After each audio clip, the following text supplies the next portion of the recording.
Както и за всичко друго, което коментирам, дали ще е история, нашия произход, кой и как е убил Ботев, кой предаде Левски, винаги истината има значение. Тя е основното.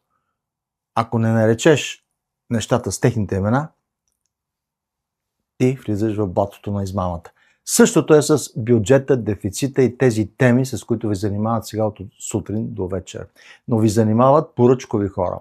Хора, които работят за колониалното робство на България. Не се ли посочи първо причината колониалното робство, колониализма, в който ни надбутаха след 1997 година, не може да обясним разумно и последователно нищо. Ще се въртим и ще чувъркаме, както казва една испанска поговорка, кокички от задника.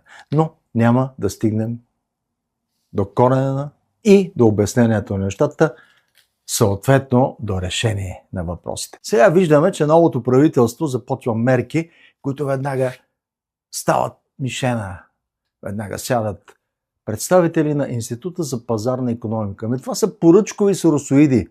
Това са слуги на колониализма. Махнете ги, не ги слушайте. Когато кажат нещо от Института за пазарна икономика в някое студио, обърнете го обратно, това е истината. Другите са пак служители на колониализма, експерти финансови, дацовци, незабравимия Хампарцумян. Как го прескочи? Как можеш да го прескочиш него? Този служител, техник в Кремиковци, който Иван Костов го направи банкер. Но за арменците или похвала, или нищо. Аз лично защитавах арменския геноцид 20 години в парламента и за благодарност съдийката, която ми даде присъда по-голяма от прокурорското искане, беше с арменска фамилия. А Халваджан, този мил продуцент, ме осъди на голяма сума пари, защото съм обидил неговото прекрасно предаване. Така че с арменския геноцид повече няма да се занимавам. Хампарцумян и подобни, когато ги чуете да говорят в студио, обърнете обратно думите им и ще стигнете до истината. България е колониално зависима. Тя в момента, какъвто е бюджет да направи, той е колониален бюджет. Значи трябва да се посочи първо причината. Зависимост, робство, иго, колониализъм. Решението. Излизане от колониализма, естествено. Освобождаване. Освобождение. Коментар Свобода с Волен Сидеров е възможен само и единствено благодарение на вашата подкрепа. Преди 15 години запитах финансовия министър Симеон Дянков, защото винаги задавам въпроси, като ме питате, какво направи ти там? Ето това правих. Зададох му въпрос. Той беше финансов министър. Помните го, нали, с пицата. Колко даваме на Европейския съюз и колко получаваме? Дебит, кредит, приход, разход. Да теглим чертата, да видим салдото и да видим на плюс ли сме или на минус. Защото моите подозрения бяха, че сме на минус. Симеон Дянков, разбира се, инструктиран от своя банкенски шеф, въртя сука от 9 кладенеца водичка, донесе, но не каза пряко числа и аргументи. Каза да не се безпокоим, полезно е да членуваме в Евросъюза, това не е лошо за България. Аз пък казвам, че не е полезно. Евросъюза или някои лобита в него ни принудиха още 2004, 2005, 2006 година да си затворим реакторите без нужда. Имам такова изказване на един фактор, който казва, няма да помириш Евросъюз, ако не си затворите реакторите на АЕЦ Козлодуй. Без никаква нужда. Бяха вложени стотици милиони там за обновяването им. Те бяха абсолютно безопасни. Можеха да работят още 30 години.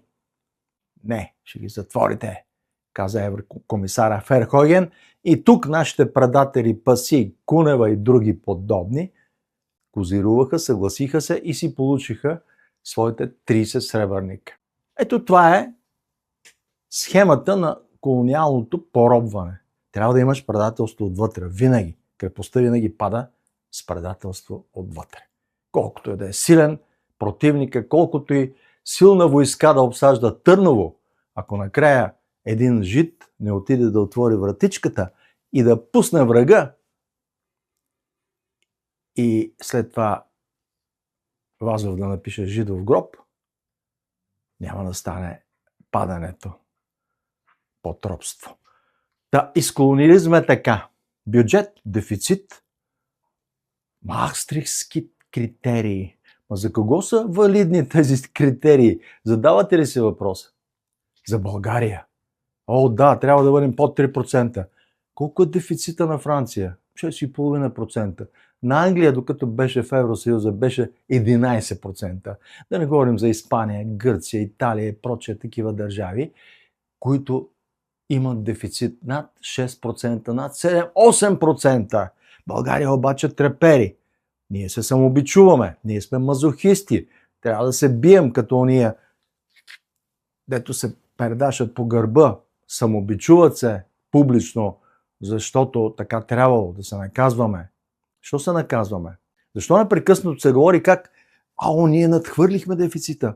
Свръхдефицит! Това е заглавията, които четете сега в студията. Какво значи свръхдефицит? Ти си направил 3,5 дефицит, Франция има 6,5. И ти говориш за свръхдефицит. Не. Ние просто догонваме нашите образци от Западна Европа. Айде да направим 7% дефицит, защото какво значи дефицит? Да харчиш повече, отколкото да прибираш. Всяка развита западна държава го прави, а някои го правят в огромни мащаби. Дълг трябвало да бъде под 60% от БВП. Ама знаете ли колко са дълговете на Германия, Франция? 80, 100, 110% от БВП. А колко е дълга на САЩ? Тази най-голяма, най-велика, най-страхотна държава, образец на всички либерали и глобалисти по света.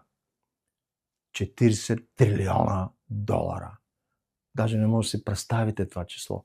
Няма да ви стигне листа да напишете нулите на 40 трилиона дълг. И въобще не и пука. И Тръмп си играе ролята на световен господар, каза какво ще стане, кого ще накаже, кого няма да накаже. Чакай бе, плати си дълга първо. Но той ако си плати дълга, САЩ фалира, няма такава държава. Долар е изкуствен. Долар е поддържан от това, че ние мизерстваме заради тях. Храним ги. И да се върнем на България.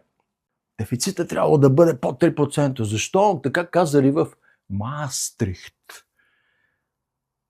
Защо във Франция е близо 7%? Вие не гледайте Франция, както беше стария виц. Коня питал лъва, добре де, аз правя едно малко прегрешение и ме вкарал в затвора. Ти си правиш каквото си искаш, никой не те пипа. И лъва му казал, тук какво пише, бе? Закон. Закон. А не за лъв. Стар виц, който си разказахме едно време, значи още тогава правосъдната система при соца се е нуждала от реформи, но сега се нуждае много по-сериозно от реформи. И до това ще стигнем. Но връщаме се на парите, дефицита и начина, по който трябва да се движи икономиката, доколкото има такава в България. Коментар Свобода с Волен Сидеров е възможен само и единствено благодарение на вашата подкрепа. И така, колко внасяме в Евросъюза и колко получаваме? Много често ще чуете лъжата, глупостта, как получаваме помощи от Евросъюза. Спрете с тези глупости. Ало, водещите. Знам, че сте поръчкови, знам, че сте платени, но спрете с тези глупости. Няма помощи от Евросъюза. Между 13 и 19 година нашия членски внос в Евросъюза, скъпи сънародници, е 3,7 милиарда евро. Между 13 и 19 година. За 7 години. А от 19 до сега колко са? Още 7. Всяка година вноската се увеличава по 100-150 милиона евро. Сметнете от 19 година, за 20-та вноската е била 700 милиона евро. За 20-та година. За миналата година вече тя надминава 1 милиард, 1,2, 1,3 милиарда евро.